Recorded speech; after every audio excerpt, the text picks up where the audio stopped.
Salut les amis, salut tout le monde et bienvenue une fois de plus sur votre chaîne d'information préférée, Clop Info.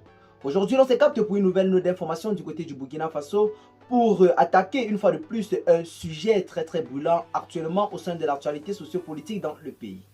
En effet, au Burkina Faso, nous avons le capitaine Ibrahim Traoré qui a radié plusieurs officiers des forces armées dont l'ancien président de la transition, Paul-Henri Damiba Sandaogo. Par décret présidentiel signé le 30 octobre dernier. Ces officiers sont accusés de fautes très graves, en particulier d'avoir porté atteinte à la sûreté de l'État.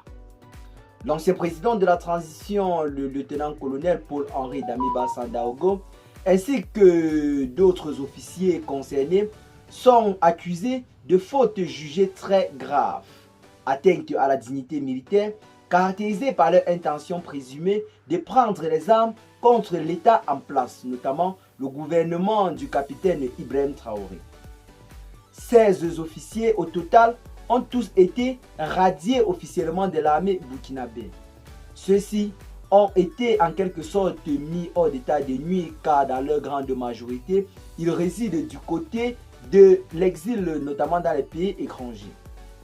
Pour ceux qui ne le savent pas, l'ancien président de la transition, le lieutenant-colonel Paul-Henri Damiba Sandaogo, est exilé au Togo depuis sa chute en septembre 2022. Ils sont accusés de graves infractions, notamment de collision avec les puissances étrangères en vue d'attenter un coup d'État au gouvernement du capitaine Ibrahim Traoré. Parmi les autres personnalités radiées se trouve également le lieutenant-colonel Eva Samda, ancien chef d'état-major de la gendarmerie, et le colonel Yves Didier, ancien commandant des opérations antiterroristes.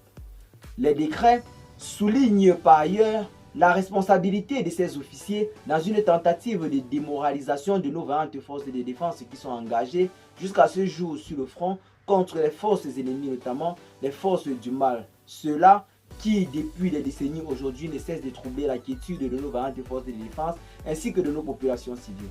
Et bien les amis, c'est là en quelque sorte en ce jour une nouvelle très historique car c'est un grand coup de balai qui vient là d'être effectué au sein de l'armée.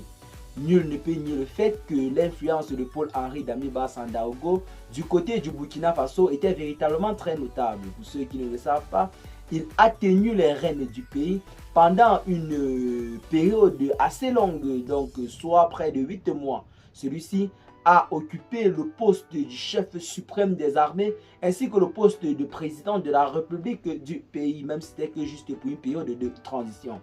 Donc c'est là en quelque sorte pour nous une nouvelle très historique. Nous qui sommes soucieux de l'avènement du panafricanisme ou alors de la renaissance du panafricanisme et de la souveraineté africaine, nous ne pouvons que féliciter cela vu le travail abattu par le capitaine Ibrahim Traoré depuis sa prise de pouvoir. Nul ne peut bel et bien nier le fait que le capitaine Ibrahim Traoré abat un travail très remarquable au sommet de l'État burkinabé. Nous ne saurons donc terminer cette vidéo sans réitérer tout notre soutien au capitaine Ibrahim Traoré ainsi qu'à tous ses homologues de l'AES, à savoir le colonel Assimi Goïta et le général Tchani. Et bien les amis, dites-nous massivement en commentaire ce que vous en pensez pour ce qui est de cette nouvelle note d'information. Partagez massivement la vidéo à vos amis si vous l'avez notamment trouvée intéressante. Abonnez-vous à la chaîne si ce n'est pas encore fait et à très bientôt les gars pour de nouvelles notes d'information. Ciao.